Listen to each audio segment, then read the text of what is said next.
Մենք ստեղից ընդեղից փող ենք մուրում, որ տարբեր միջազգային հարթակներում հերքենք ադրբեջանյան կեղծ թեզը,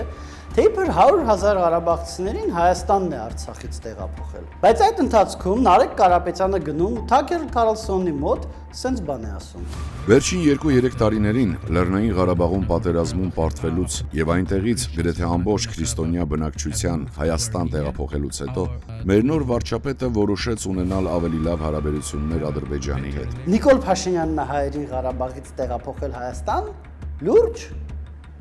Да что ты, черт побери, такое несешь? Գնում ենք աշխարհի տարբեր անկյուններում ու միջազգային հարթակներում պատմում ենք, որ Ադրբեջանը կազմակերպել է էթնիկ զտում, դրա մասին զեկույցներ ու նյութեր են սարքում, տարածում, միջոցառումներ են կանում այդ ամենի մասին, որ սրանք իրեն ու ասեն, որ էթնիկ զտման տեղ եղել է Հայաստանի իշխանությունների կողմից արցախցիների տեղափոխում։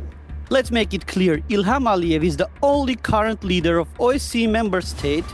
who had organized an ethnic cleansing. Դե լավ հասկացանք անփորձեն, բայց լուսնից չեն ընկել։ Ժողովուրդ, ներպետական կոնտեքստում ինչ ուզում եք խոսացեք, իշխանությանը ինչքան ուզում եք քննադատել, ինչքան շատ քննադատեք, այնքան լավ։ Բայց իշխանությանը քննադատելու խաթր արտերկրում Ադրբեջանի կատարած մեղքերը մի սրբագրեք, խնդրում եմ։ Ու հա, եթե ուզում եք, որ մենք շարունակենք միջազգային կառույցներում պատմենք արցախցիների էթնիկ զտման ու Ադրբեջանի մյուս հանցագործությունների մասին, կարող եք աջակցել մեզ ֆինանսապես։